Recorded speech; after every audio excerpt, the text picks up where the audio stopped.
For today's case, we talk about a situation in which a federal prison guard labeled someone as a snitch and then falsely told everyone about it, and also took out a bounty for other prisoners to beat him up.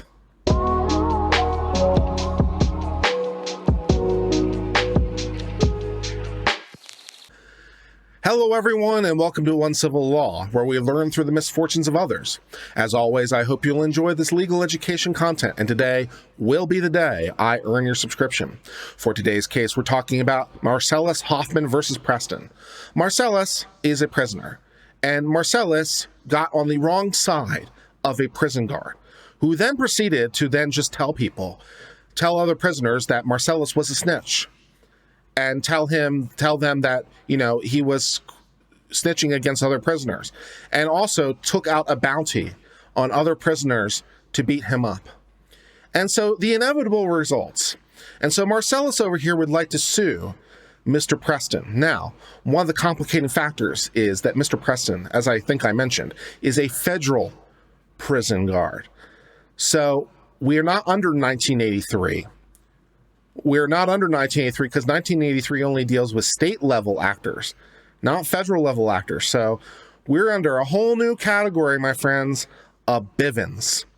So can we get to Preston under Bivens? Let's get started with this. Marcellus Hoffman was housed at the U.S. Penitentiary Atwater, where he worked as a cook. The prison warden, food administrator, and food services assistant approved Hoffman's proposal to reduce waste in the food services department. So he's a prisoner, he's a cook, and he has a plan to reduce food waste. This plan apparently was approved. So, good job. But someone has a problem with it.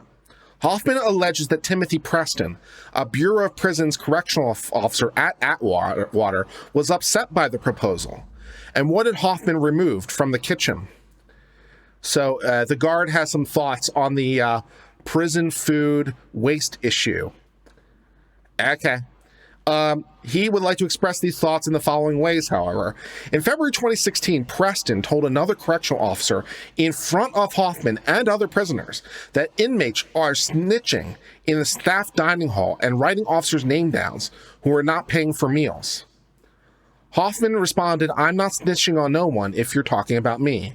A heated verbal exchange between Hoffman and Preston ended when Preston put Hoffman in a holding cell.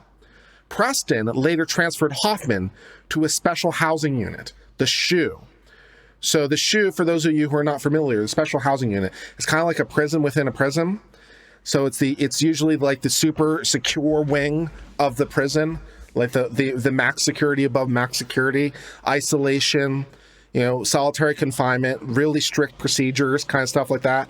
So we're moving him to this prison within a prison as basically a retaliation. Okay, but that isn't the end of it. According to Hoffman's complaint, over the following months, Preston repeatedly and publicly labeled Hoffman as a snitch. Preston, the guard, told other prisoners that Hoffman was reporting both staff and prisoners for not paying for meals, made it clear that he wanted Hoffman kicked out of the kitchens, and offered a bounty to specific prisoners to harm him. Over food conservation efforts, this has really escalated a lot. Wow. One wonders how good the food could possibly be that it's come to this. But this is where we are at the Atwater prison. Continuing on. These actions worked as intended and produced the predictable result. On May the 16th of 2016, another prisoner, Emmanuel Ward, assaulted Hoffman in his cell. Ward punched Hoffman in the face, kicked him in the stomach, and smashed his head into a locker. Hoffman alleges that Ward attacked him as a direct result of being labeled by the prison guard as a snitch. Okay, let's read some more. Okay, so as we mentioned above, our primary problem here is that we're in a federal prison. If we were in a state prison, we'd be talking about 1983. We'd be talking about clearly established rights, right? Violations of the Constitution, clearly established rights. And we all know how difficult a 1983 claim is. But we're not talking about any of that because 1983 only applies to state or local level action. It doesn't apply to federal level action. Now, there is an equivalent of 1983 called Bivens, but Bivens is very, very, very narrow. Even way, way more narrow than 1983. You guys think 1983 is narrow? You guys know nothing, man. We can talk about Bivens and how narrow that is. So the question we have to figure out is whether or not we can sue the prison guard under Bivens. So let's do that. Before determining whether a Bivens remedy is available for the Eighth Amendment claim, we address the precise nature of the claim. The district court examined whether a Bivens remedy was available for Hoffman's claim that Preston violated the Eighth Amendment against cruel and unusual punishment through his alleged deliberate indifference to Hoffman's health and safety as a prison inmate. Hoffman's complaint, however, does not allege that Preston was merely indifferent to the harm. Instead, Hoffman alleges that Preston took affirmative steps to target Hoffman for harm by repeatedly and publicly labeling him as a snitch and offering to reward other inmates for harm. Hoffman alleges that Preston was supposed to protect Hoffman from inmate assaults, but he instead encouraged inmates to harm plaintiff and offered to pay them to do it. We construe pro se complaints, as this one is, liberally and afford the petitioner the benefit of doubt. A generous approach is not required to read Hoffman's complaint as alleging conduct that would be beyond deliberate indifference. Deliberate indifference would mean that Preston failed to protect Hoffman from a known risk of substantial harm. Preston did not merely know of the risk of substantial harm. Apparently, he intentionally and knowingly created the risk, which is definitely in a different category. Although the claim of intentional harm is not squarely presented in the Supreme Court's Bivens opinion, Hoffman allegations is taking true only a modest extension of Bivens. If the Supreme Court has allowed a guard who is aware of and deliberately indifferent to a substantial risk that a prisoner will suffer medical harm from an asthma attack to be sued under Bivens, it is but a modest extension to allow suit against a guard who creates the substantial risk of harm then allowed to occur. We find no special factors that counsel against allowing Bivens. We reverse. Now, with all possible, respect to the district court, it's hard to be too mean to the district court here. Okay, and I don't know whether or not this will survive further appeal or not. Right? This is the Court of Appeals, but there's always en banc. There's always the Supreme Court. Right? And the district court is very correct to be very cautious because Bivens was a case that basically the Supreme Court basically said don't ever apply it again after they applied it twice and basically said don't ever apply it again. So it's really, really hard to be very critical of the district court here. So even though this seems absurd and there should be liability, if you know anything about Bivens and its history, then you know that what the district court did makes a lot of sense. And you actually question whether or not the Court of Appeals made the right legal decision because of how narrow Bivens is. But let's read some more. In Bivens, the Supreme Court recognized for the first time an implied cause of action arising directly under the Constitution for damages against federal officers alleged to have violated rights. This is Bivens versus 6 unknown federal agents, by the way, if you want to go read the original case. In a case called Abbasi, the Supreme Court instructed lower courts to determine, before applying Bivens, whether the case presents a new Bivens context by asking whether the case is different in a meaningful way from the previous Bivens context as decided by the Supreme Court. Yeah, the first thing that the Supreme Court said in this case is basically that Bivens is kind of limited into its own domain, so you have to read the cases very narrowly as far as precedent goes. So they're valid precedent, but they should not be extended beyond their own terms. So again, the Supreme Court kind of put a kibosh on all that. If the case presents a new Bivens context, the next step is to ask whether special factors, hesitation against allowing the remedy in that context. Having recognized this claim presents a new Bivens context, because again, the Supreme Court told us to read Bivens and its following cases very narrowly, and this isn't merely deliberate indifference.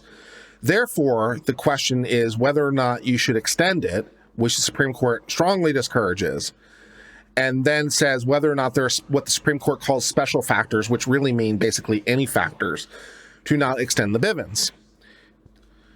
In addition to the Bivens analysis itself about whether or not there is a case on point, and they very much mean on point, and whether or not, if it's not on point, whether or not there's basically any reason not to extend, or if the court doesn't find here, so they find that Bivens should be extended. Bivens also is to not be extended if there's adequate remedy somewhere else.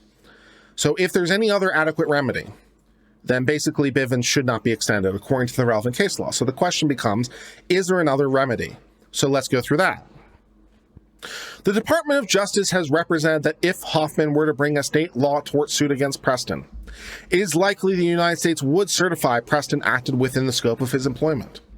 The Attorney General determines this certification is proper based on an understanding of the facts that differs from plaintiff's allegations in the complaint, including defendant's denial of underlying incidents. So the United States government has already said that if it ever came up, they would say that he was acting within the scope of his employment, which necessarily would preclude him being found liable under state tort law. He would have to be found liable, if at all, under the Federal Tort Claim Act, not under state law. Even if the question did somehow reach state court, it would be unclear at best whether a court would find that Preston acted within the scope of his employment. An officer's scope of employment for the Westfall Act purposes is determined by applying the principles of respondeat superior. So whether or not he's acting within the scope of his employment is determined by normal rules that would apply to like normal businesses. But under California law, which is where this is being held, so if we could somehow get to state court, then we'd by applying state court. And under California law, it's well established that an employee's willful, malicious, and even criminal torts may fall within the scope of employment for the purposes of respondeat superior, which does logically make some sense. If an employee is doing certain things within the scope of their employment, even if they're criminal, yes, that might be a thing that might flow to the employer. California courts and federal courts applying California law have often found that employees were or could have been acting within the scope of employment when they committed intentional torts. So yes, it seems very likely that this would not be applicable in state court. First of all, that this would be applicable to federal court because of the Westfall Act. And secondly, this is official because under California state law, it would be. So if you could somehow get to California state law, you're still back into, the United States being the appropriate party. If Preston is immune under the Westfall Act, Hoffman will instead be able to bring a claim against the United States under the Federal Tort Claim Act. The availability of remedy under the Act does not foreclose a parallel Bivens suit because the threat of suit against the United States is insufficient to deter unconstitutional acts of individuals. Finally, we agree with the district court that allowing this Bivens claim to proceed does not risk undue impact on governmental operation systems statewide. Generally, Bivens claims are brought against the individual official for his or her acts, while with the purpose to deter the officer from further unconstitutional actions. As discussed, this case falls squarely within that central Bivens purpose and does not threaten judicial overreach into the operation of a different branch of government. The dissents worry that allowing a Bivens remedy in this case will open a floodgates of claims against countless decisions taken by prison officials is misplaced. We write far more narrowly. A Bivens claim may proceed on allegations that an individual officer intentionally targeted an inmate for harm by spreading malicious rumors about and offering bribes to attack him. The inmate was attacked because of the conduct, and the officer failed to protect inmate against a known risk of harm. We take no further and certainly no broader position on the scope ultimately for Bivens because, Bivens is to be very, very, very narrowly construed. So for the moment, at least, it is reversed and remanded for further proceedings consistent with this, where the officer, at least on initial stage, can be sued and we can see whether or not we can get any remedy. Thus, that brings us to the end of the case of Marcellus Hoffman versus Preston. In this case, Marcellus was labeled a snitch by Preston, a prison guard, who then offered other prisoners money to take him out, which kind of happened to some degree. And Preston is now in a different prison, incidentally, so mission accomplished. And he'd like to sue for the damages that ensued. And so this case is trying to apply Bivens, which the Supreme Court has basically told us not to do in so many words. And the Court of Appeals for the Ninth Circuit is doing. Now, I'm not sure that they're inherently wrong, but I'm not sure that they're right either because of how narrow Bivens is. So we'll see what proceeds next, and at least for a moment, that brings us to the end of discussion of this case. Thank you so much for being part of the Uncivil Law family. If you enjoyed this legal education content, please hit the subscribe button. It really helps the channel grow. We appreciate your continuing support. And until later, my friends, cheers and goodbye.